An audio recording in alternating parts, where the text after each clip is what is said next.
With every deed you are sowing a seed. हर कार्य जो आप कर रहे हो, आप कोई ना कोई बीज बो रहे हो। ये प्रकृति का नियम है। नीम का बीज बोने से आम का फल निकल नहीं सकता है। आप नीम का बीज डालोगे, आम का पेड़ निकल आएगा, ये हो नहीं सकता है। जैसा बीज बोगे वैसा काटोगे। बाइबल भी कहती है, whoever sows injustice reaps calamity। हाँ, तबाही लेकर के आएगा वो। those who plant injustice will harvest disaster। Bible भी बोल रही है। प्रकृति का नियम है, डालो नीम का बीज और आम का इंतजार करते रहो, तुम्हारी सारी पुश्तें मर जाएंगी, आम नहीं आएगा। कड़वा बोल रहा हूं, लेकिन अगर आपका बेटा झूठ बोल रहा है ना, तो चांसेस है कि आपने उसकी पुरानी गलतियों पे इतना रिएक्ट किया कि वो आज आपको सच नहीं बोलना चाहता है। अगर आपका बेटा आज सीक्रेटिव है, आपसे सीक्रेट रखता है, आपसे बात छुपाता है, तो चांसेस हैं जब उसने सच बोला था तो आपने उस बात को इतना बढ़ चढ़ करके डांटा कि उसको वो आज मन करता है कि वो सीक्रेट रखे। अगर आपके बच्चे का सेल्फ एस्टीम कम है तो चांसेस है कि आपने उसको एनकरेज नहीं किया है पहले। अगर आपका बच्चा आज अपने लिए खड़ा नहीं हो पाता है तो चांसेस है पब्लिक में आपने उसकी बहुत बेइज्जती करी है। अगर आपका बच्चा आज घबराया हुआ, कावर्ड, अंदर से डरा हुआ रहता है, तो चांसेस है कि आपने उसको स्ट्रगल करके जीतने नहीं दिया। अगर आपका बच्चा आज दूसरों की फीलिंग की रिस्पेक्ट नहीं करता है तो चांसेस है कि आपने उसकी फीलिंग का रिस्पेक्ट नहीं किया। मैं बोल रहा हूं, प्रकृति का नियम है, नीम का बीज बोने से आम का फल नहीं मिलता है। जो बोओगे वो काटोगे। अगर आपका बच्चा आज जेलस है दूसरों से, तो चांसेस आपने उसे इतना कंपेयर किया उसके दूसरों के साथ में कि आज वो दूसरों की सफलता से बहुत जेलस फील करता है। अगर आपके बच्चे में इमोशनल प्रॉब्लम है तो आपने उसको पेशेंटली सुना नहीं है। अगर आपने सुना नहीं है तो इसलिए वो इमोशनली डिस्टर्ब्ड है अंदर से। अगर आपका बच्चा डिसीजंस नहीं ले पाता है अपने, इसलिए नहीं लेता है क्योंकि आपने उसको इतने डिसीजन अपने दे दिए खुद के, आपने इतना ओवर गाइड किया उसको आज तक कि वो अपने डिसीजन आज ले नहीं पा रहा है। अगर आपके बच्चे में हर समय एंग्जाइटी का प्रॉब्लम है, हर समय एंग्जाइटी का प्रॉब्लम है, तो चांसेस है कि माँ बाप आपस में खूब लड़े उस बच्चे के सामने। हाँ, अगर आज आपका बच्चा एग्रेसिव है तो चांसेस है कि आपने उसके ऊपर कई बार हाथ उठाया तो उसको ही समझ में आया कि हाथ उठाने से बात बन जाती है। प्रकृति का नियम है, नीम का बीज बोने से आम का फल मिल सकता नहीं है। चाहे कुछ कर लो भैया, कुछ कर लो, ये प्रकृति का नियम। और प्रकृति की एक प्रकृति है कि उसकी प्रकृति कभी बदलती नहीं है।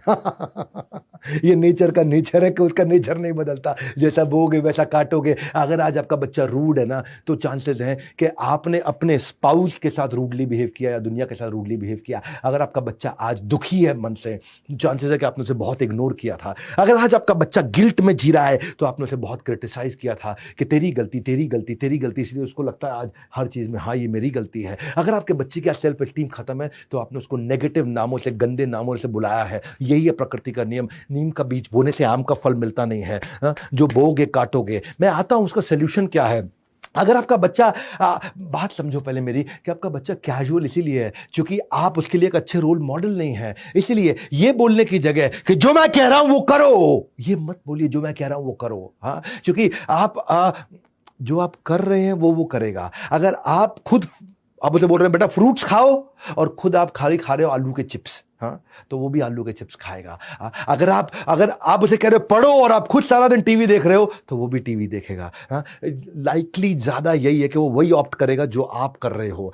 With every deed you are sowing a seed. एक बार की बात थी कि एक चोर इतनी सारी चोरियां करने के बाद,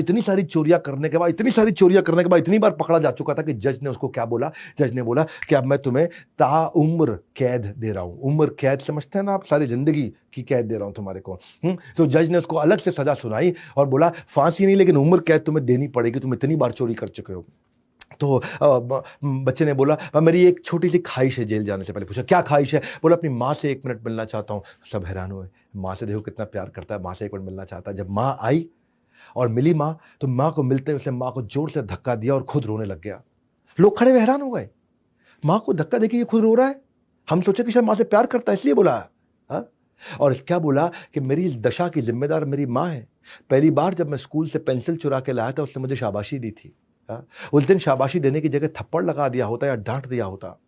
जब मैं बच्चे से लड़ाई करते वक्त किसी का सर फोड़ के आया तो उसने मुझे माफी मांगना नहीं सिखाया, उसने मेरा साथ दिया। उससे मैं गुंडागर्दी सीखा। चोरी का सामान घर पे लाने से वो गर्व महसूस करने की जगह मुझे दंड दिया होता तो आज मुझे उम्र कैद नहीं मिली होती। यही बात है, प्रकृति का नियम है, नीम का बीज बोओगे तो आम का फल निकलता नहीं। ऐसा व्यक्ति जो बच्चों को ऐसे माँ बाप को दुनिया में लाना ही नहीं चाहिए कि अगर आप उनकी परवरिश ना कर सको, क्योंकि एक खराब किया हुआ परवरिश, गलत परवरिश से किया हुआ बच्चा न केवल खुद के लिए, न परिवार के लिए, बल्कि समाज के लिए भी एक दुख का बहुत बड़ा कारण बनता है।